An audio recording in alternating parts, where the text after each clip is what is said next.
Ladies and gentlemen, welcome back to RAYGO Reactions. On today's episode, we're going to be checking out Keith Richards' brand new interview introducing the Gibson Custom Keith Richards Collector's Edition 1960 ES355. Now, I've always liked the look of these type of electric guitars, which you're about to see. But before we do, I've got a little tester for you guys. You think you know the Rolling Stones, do you?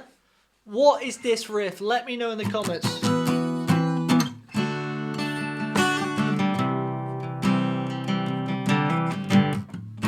Uh-oh, I messed it up again!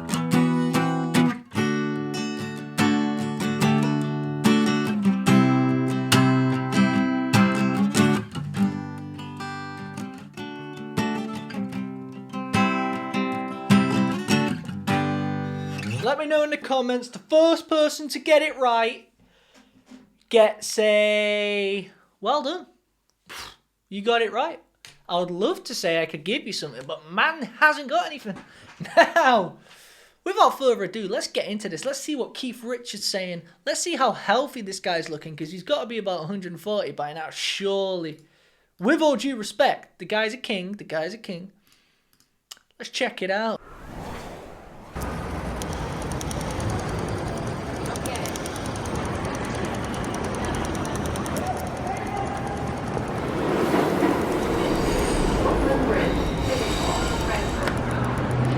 Wow. Here he is. Oh, wow. Ooh. This is unbelievable.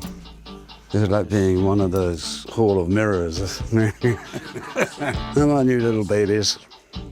We love you. He looks good. All right. All right.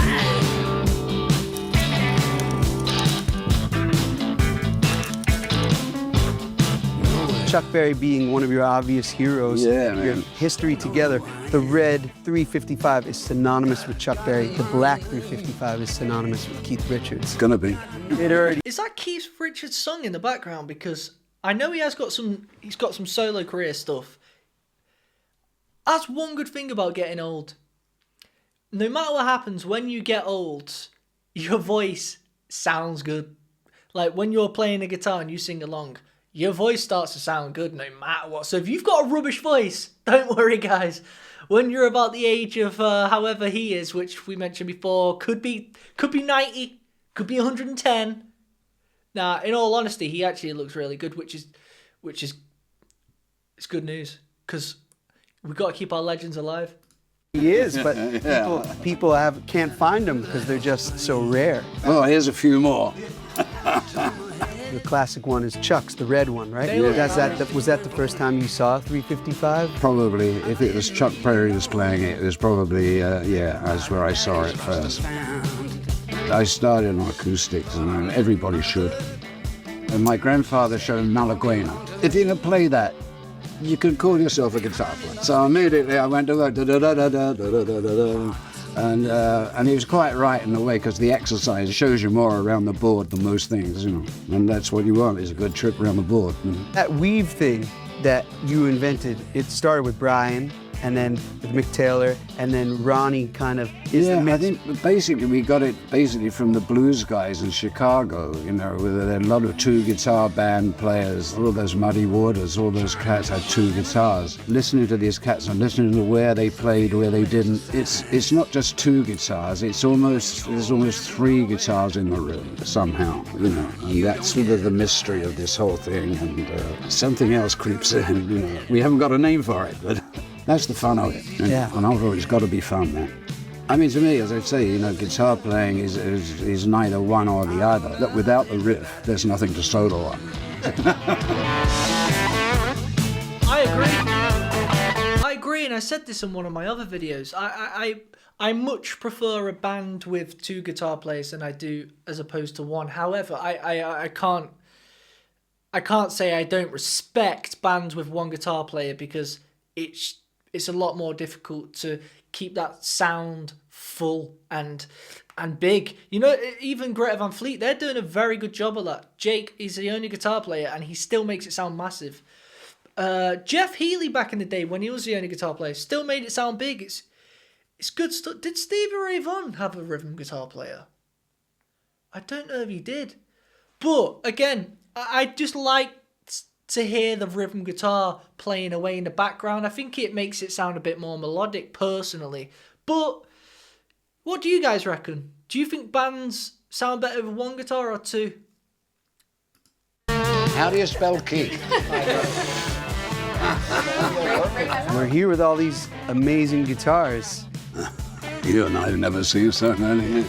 We've seen you talk so many times about the 5-string. This guitar is 6-string and it's in standard tuning. This is my standard tuning 6-string. This is the other side of my thing. My 6-string stuff has always been, you know, a great Gibson. That's where I feel the most comfortable.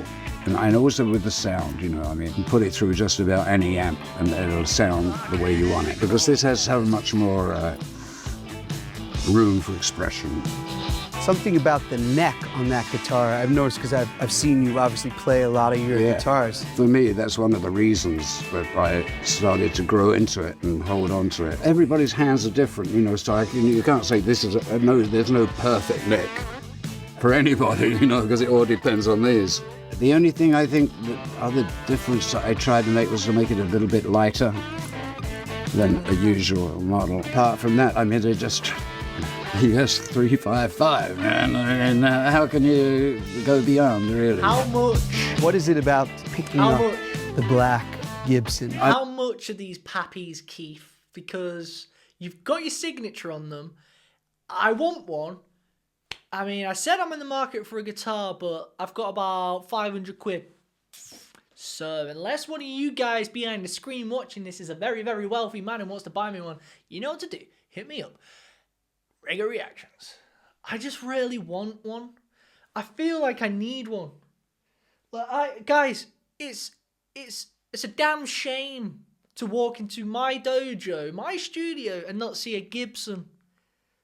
But I can't lie, they're expensive, and I don't want to get a cheap one because they just don't sound great. They really don't. I've had a Les Paul. What did he call the cheap ones? The Gibson, you know. And it was just went out of tune all the time, and I was like, this ain't for me. A guitar that goes out of tune constantly is just annoying.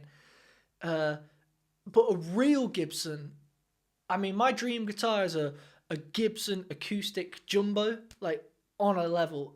One day I'll get one of them. But you know, there's like nicotine bursts. Oh my, they are sexy. But I want a real Gibson as well, electric, and I just don't know which one I would want. The Les Pauls are quite heavy and the necks are quite chunky. SG necks are just, like, they're ridiculous. I think I probably would want an ES355. Again, if you guys have these guitars or whatnot in the comments, let me know your thoughts.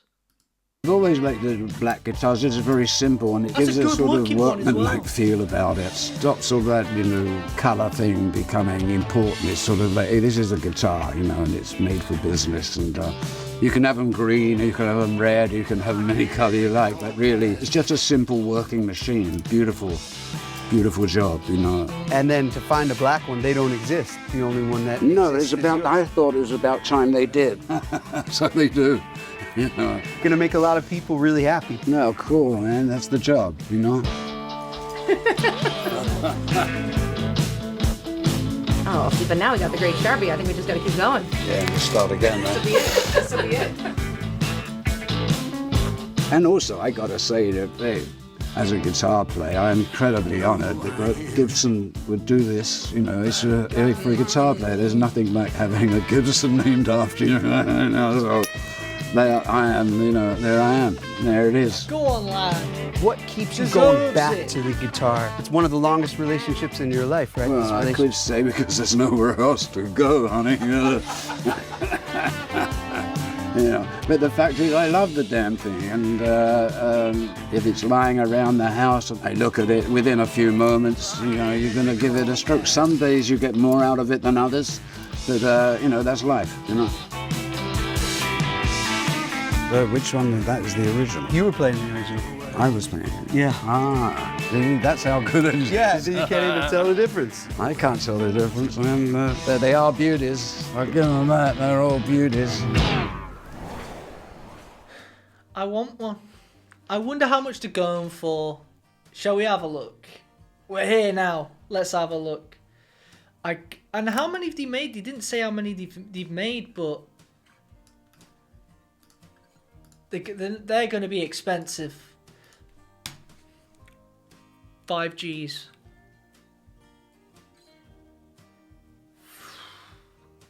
$5,000. Yeah. And the crazy part is, there'll be like, surely there's a thing that you sign up to be in the queue for these. Like, it looks like people have already bought them because they're on eBay. I mean, 7Gs. $7,000, guys. Like, what? Is it worth it? Is it worth it? The crazy part is, I've been playing guitar now for quite a long time. 12 years. And I've never even played a guitar that's worth over £2,000. Which means I've never actually played a proper guitar, basically. That's what that means. I haven't. And there is a difference, as I'm sure you guys are aware. Like, I want to know what the difference is. And even when you go in the guitar store, I just haven't got the nerve to go, can I have a go at that £6,000 one, please? Because you know they're looking at me going, you can't afford it, bro. And I'm just like, yeah, damn, you're right, I can't. And they're just going, no, hell no, you ain't playing it, kid. But I just got, because I've not played one that's that expensive, I can't see how it would be worth that price. I don't know. I really don't know. Like, $3,000, right? Surely that can get you exactly what. Because people say the 1959 Les Paul, nothing's like it. I think it's just because there's so little of them made. I'm pretty sure if I played a 1959 Les Paul and then I played a brand new 2026 Les Paul, I wouldn't know the difference. In fact, I don't think anyone would. If you put a blindfold on people, who knows? That'd be a pretty good test, actually. There should be a video on that. But guys, if you like this video, let me know in the comments other little cool videos like this I can react to.